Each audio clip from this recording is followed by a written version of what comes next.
दोस्तों होली का बहुत ही आपको ढेर सारी शुभकामनाएं और आप होली अच्छे से मनाइएगा।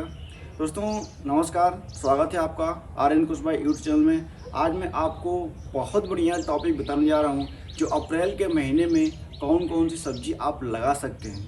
दोस्तों मैं बात करता हूँ सब्जी लगाने से पहले थोड़ी सी, अगर आप गमलों में सब्जी लगाते हैं या टेरेस गार्डनिंग करते हैं तो उसके लिए थोड़ी सी मैं आपको बता दूँ कि सबसे पहली बात ये कि जो सीड्स आप परचेज करेंगे तो सीड्स कहाँ से आप परचेज करेंगे, ये बहुत बड़ी बात हो गई आज की डेट में। तो मैं बता दूं आपको कि अगर आप किचन गार्डनिंग का शौक रखते हैं, टेरेस गार्डनिंग करते हैं, तो उसके लिए आपको देसी वैरायटी अगर सीड्स आप परचेज करते हैं तो बहुत अच्छी होती है, क्योंकि खाने के लिए भी उपयोग अच्छी होती है और आपको बता दें कि उसकी अच्छी गर्मियों में पैदावार भी बढ़िया होती है।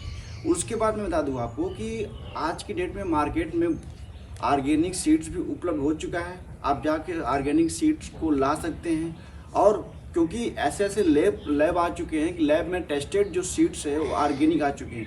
आपको नहीं पता है तो मार्केट में जाके आप ले सकते हैं। दोस्तों उसके बाद मैं बताऊँ आपको कि आप जो इसकी मिट्टी होती है, मिट्टी को तैयार कर सकते हैं। मिट्टी को तैयार करने के लिए मैं बताऊँ आपको कि अगर आप किचन गार्डनिंग करते हैं तो आप मिट्टी ले लीजिए, वर्मी कंपोस्ट ले लीजिए, रेत ले लीजिए, नीम की खली ले लीजिए, सरसों की खली ले लीजिए, और उसमें जो भी आपको मिलाना है राख मिला सकते हैं। मिलाने के बाद इसको मिट्टी को आप तैयार कर लीजिए, और तैयार करने के बाद आप उसको गमलों में सीड्स को लगा दीजिए।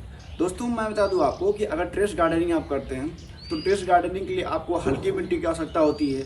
तो दोस्तों मैं बता दूं आपको कि हल्की मिट्टी के लिए आप वर्मी कंपोस्ट का इस्तेमाल कर सकते हैं। मिट्टी को वहाँ से हटा दीजिए, वर्मी कंपोस्ट को इस्तेमाल कर लीजिए, कोकोपीट को इस्तेमाल कर लीजिए, परलाइट को इस्तेमाल कर लीजिए, वर्मी कुलाइट एक आता है उसको भी इस्तेमाल कर सकते हैं। इससे हल्की मिट्टी बनती है और पौधा बहुत अच्छी तरीके से ग्रो करता है, और थोड़ी सी इसमें रेत की भी मात्रा भी इसमें इस्तेमाल कर सकते हैं। दोस्तों मैं बता दूं आपको कि अगर मिट्टी के ऊपर वीडियो आपको चाहिए, डिस्क्रिप्शन में मैंने लिंक दे दिया, जाकर वहाँ से आप चेकआउट कर सकते हो, क्योंकि मैंने मिट्टी बनाने की बहुत विधि आपको बताया है और सारे वीडियो को मैंने डिस्क्रिप्शन आपको लिंक में दे दिया है। उसके बाद मैं बताऊँ आपको कि आप अगर जो सीड्स परचेज कर लेते हैं तो सीड्स परचेज करने के बाद कम से कम आपको ज़रूरी है कि उसको 24 आवर भिगा के आप रखिए।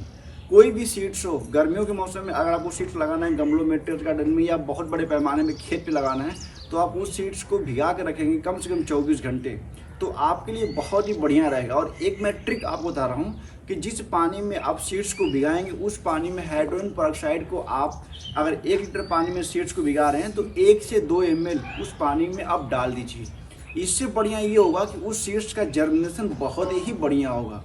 उसके बाद मैं बात करता हूँ कि अगर आपको कोई भी सीड्स बहुत बड़े पैमाने पर लगाना है तो खेत की भी तैयारी करनी आपको ज़रूरी है। तो दोस्तों मैं बता दूं आपको कि खेत की तैयारी करने से पहले अगर आपको 2 एकड़, 3 एकड़, 4 एकड़, आधा एकड़ बहुत बड़े पैमाने पे खेती करनी है तो सबसे पहले किसान भाइयों से मेरा रिक्वेस्ट है कि आप मिट्टी की जांच कराइए। मिट्टी की आप जांच नहीं कराते हैं तो पता नहीं चलता कि आपके खेतों में कौन से पोषक तत्वों की कमी है और कौन से पोषक तत्व आप मार्केट से ला के परचेज करके आप खेतों में डालें। तो ज़रूरी है कि मिट्टी की जाँच कराइए। उसके बाद मैं बताऊँ कि खेत की तैयारी अगर आपको करना है तो अगर आपकी खेत में अगर समय आपको मिल रहा है कोई भी फसल लगाने के लिए, तो कम से कम गहरी जुताई आपको करना बहुत ज़रूरी होता है। दोस्तों ये मैं आपको ऊपर का जो मोरल चीज़ है मैं उसको आपको बता रहा हूँ, इस चीज़ को बहुत ध्यान से सुनिएगा। जैसे मैं बता दूँ गहरी जुताई आप कर लीजिए। गहरी जुताई करने के बाद उसमें होता है कि 2-3 बार आप रोटावेटर से या कल्टीवेटर से जुतवा दी ताकि मिट्टी उसकी अच्छी तरीके से भुरभुरी बन जाए। जब मिट्टी भुरभुरी बन जाए तब जाकर उसमें आप सड़ी हुई गोबर की खाद का इस्तेमाल कर सकते हैं। जैसे सड़ी हुई गोबर खाद का अगर आपको इस्तेमाल करना है तो कम से कम 1 एकड़ में आप 8 से 10 टाली गोबर खाद का आप इस्तेमाल कर सकते हैं। तो इससे आपको फ़ायदा ये होगा कि आपकी जो खेत की जो क्षमता है बरकरार रहेगी। उसके बाद अब रासायनिक फर्टिलाइजर का भी आप इस्तेमाल कर सकते हैं, लेकिन थोड़ी मात्रा में इस्तेमाल करिए, क्योंकि कहीं न कहीं रासायनिक फर्टिलाइजर आपकी पैदावार को बहुत ख़त्म कर चुका है। आपको लगता है कि रासायनिक फर्टिलाइजर आपके लिए बहुत बढ़िया है, लेकिन बिल्कुल नहीं बढ़िया है। तो रासायनिक फर्टिलाइजर में आप नाइट्रोजन, फास्फोरस, पोटाश, इसको आप प्रति एकड़ के हिसाब से 25 किलो, 30 किलो के हिसाब से आप इसको इस्तेमाल करिए। नाइट्रोजन को आप बेसल डोज में कभी भी पूर्ण रूप से इस्तेमाल न करिए। अगर आपको 25 किलो नाइट्रोजन इस्तेमाल करना है शुरुआती स्टेज में खेत तैयारी के समय, तो उस समय आप 10 किलो केवल इस्तेमाल करिए। बाकी आप 20 से 25 दिन बाद 20 से 25 दिन बाद आधी मात्रा आप उसको इस्तेमाल करिए। दोस्तों आपको मैं बता दूं कि सबसे पहले जो गर्मियों के मौसम में जो आप लगा सकते हैं, लौकी लगा सकते हैं। लौकी लगाने के लिए आपको करना दोस्तों ये है कि अगर आप अप्रैल के महीने में लौकी लगा रहे हैं तो थोड़ी सी सावधानियाँ ये रखिए कि उसको आप बेड पे लगा दीजिए या उसको मचान पे लगा दीजिए, क्योंकि आने वाला समय में बरसात है और बरसात में आपको बेनिफिट ये होगा कि आप बेड पे और मचान पे लगा रखेंगे तो जो लौकी के जो पत्ते ख़राब नहीं होंगे, पौधे ख़राब नहीं होंगे, आपको अत्यधिक मुनाफा देंगे। उसके बाद मैं बताऊँगा आपको कि करेला भी आप लगा सकते हैं। करेला दोस्तों बरसात के मौसम में बहुत ज़्यादा अच्छे दामों पर बिकता है और करेला की भी खेती आप कर सकते हैं। करेला को भी आप लगा सकते हैं। देखिए कोई ज़रूरी नहीं है कि आप प्लेन खेत पे लगाइए या आप उसको मचान पे लगाइए या बेड पे लगाइए, लेकिन आपके लिए फ़ायदा ये रहता है कि आप आने वाला समय के लिए भी आप सोच के लगाते हैं तो आप बहुत फ़ायदे में रहते हैं। आप ये नहीं कि आप इसी महीने में ये लगा दिए तो इसी महीने में चलेगा। कोई समय ज़रूरी नहीं है कि बरसात भी आ सकती है, बरसात तक चल सकती है, क्योंकि 5 से 6 महीना तक ये चलने वाली फसल है।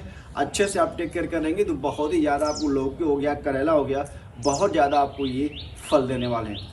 मैं बता दूं दोस्तों कि टिंडा की भी खेती आप कर सकते हैं। टिंडा एक ऐसी फसल है कि टिंडा के लिए मैं बता दूं आपको कि बहुत लोग होता है क्या कि टिंडा की खेती जो करते हैं तो कम मात्रा में करते हैं, या जो किसान जानते हैं कि टिंडा बहुत अच्छे दामों में बिकता है वो बहुत बड़े करते हैं। तो टिंडा की भी खेती आप करिए, बहुत ही अच्छी आपको उसका लाभ मिल सकता है। दोस्तों मैं बताऊं अगर इसको गमलों में लगाना, जैसे लौकी हो गया, करेला हो गया, टिंडा हो गया, इसको अगर गमलों में आपको लगाना है तो ये ध्यान रहे दोस्तों कि लता वाली फसलों के लिए कम से कम 12 से 14 इंच का पॉट आप लगाइए और एक पॉट में एक ही लगाइए, ये आपको ध्यान रहे।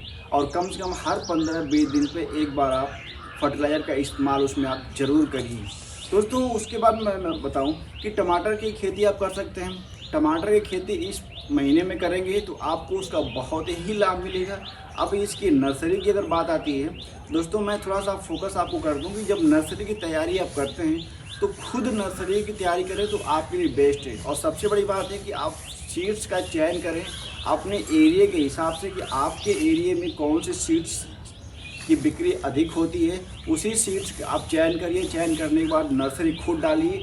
और नर्सरी दोस्तों मैं बता दूं कि नर्सरी आप आराम से सिंपल में थोड़ी सी जगह में डाल सकते हैं, तो इससे ये होगा कि जो आपका पौधा अच्छे तरीके से ग्रो होगा, तैयार होगा और उस पौधे को आप अपने खेत में लगाएंगे तो अच्छा आपको उत्पादन मिलेगा। होता क्या है कि नर्सरी आप परचेज करते हैं, परचेज करने के बाद ले आकर लगाते हैं तो उसमें समस्या ये आती है कि आधी से अधिक नर्सरी सूखने लगती है, क्योंकि उसकी मिट्टी अलग होती है और अपनी मिट्टी अलग होती है। तो इस बात को आपको ध्यान जरूर है। टमाटर की नर्सरी लगाइए। टमाटर की नर्सरी लगाने के बाद अपने एरिया के वाइज आप उसको चूज कर लीजिए कौन सा टमाटर आपके एरिया में अधिक बिकता है, उसी टमाटर को लगाइए ताकि मंडी में आपको उसको अच्छे दाम मिल सकें।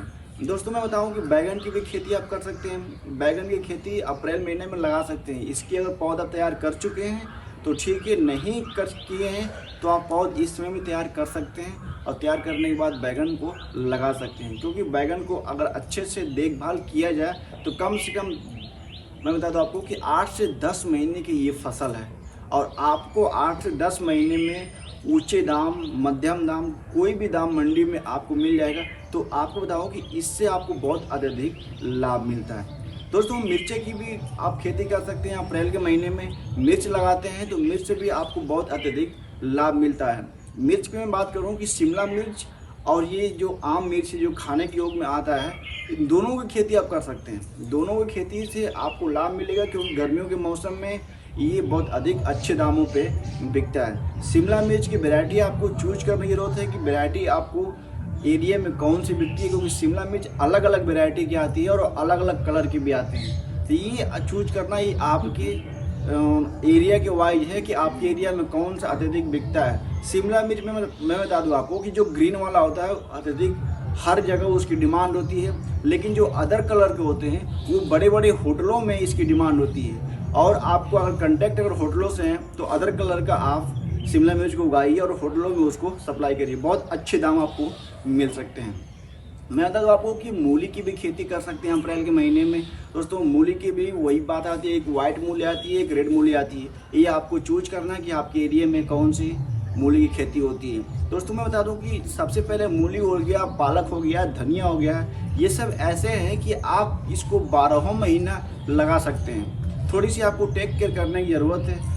मूली हो गया, धनिया हो गया, पालक हो गया, इनके लिए अगर आपको बहुत बड़े लेवल पर खेती करना है तो मैं बता दूं आपको कि आप सीड्स अच्छे तरीके से खेत में लगा दीजिए और 24 घंटे के अंदर में एक पेंडामेल्थिन दवा आती है घास की, 24 घंटा के अंदर में उसको पूरी अच्छी तरीके से ज़मीन पे आप उसको दवा का छिड़काव कर दीजिए। इससे एक बेनिफिट आपको ये होगा कि जो घास है, घास अत्यधिक मात्रा में नहीं उगेंगे। ये आपके लिए बहुत बेनिफिट है और ये करना आपको ज़रूरी है। पालक हो गया, धनिया हो गया, मूली हो गया, इन सब चीज़ों में आप शुरू कर सकते हैं। धनिया दोस्तों मैं बता दूं आपको कि बरसात अगर इस समय लगाते हैं तो 20 से 25 दिन, एक महीना, सवा महीना में आपको मिल जाता है। तो आपको इसका बेनिफिट ये होता है कि अच्छे दाम पे गर्मियों के मौसम में धनिया बहुत ही अच्छे दाम पे मिलता है। और गर्मी जैसे बीतती है, बरसात आता है, तो बरसात में तो आपको पूछना ही क्या है, धनिया बहुत अच्छे दाम बिकता है। बहुत किसान हैं जो बहुत अत्यधिक पैसा कमा लेते हैं। दोस्तों भिंडी की भी खेती आप अप्रैल के महीने में कर सकते हैं, क्योंकि जाहिर सी बात है कि अगेती भिंडी का समय तो जा चुका है, लेकिन जो ये बरसात की भिंडी आ रही है, बरसात की भिंडी के लिए आप अप्रैल के महीने में लगा सकते हैं। मैं बता दूं आपको कि भिंडी बहुत अच्छे दामों पे आपको मिल जाता है।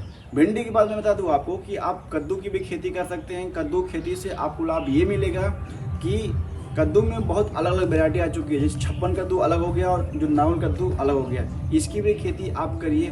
56 कद्दू अगर आपको लगाना है, गमलों में लगाना है, तो आप कम से कम 12 से 14 इंच के पॉट में एक ही सीड्स को आप लगाइए।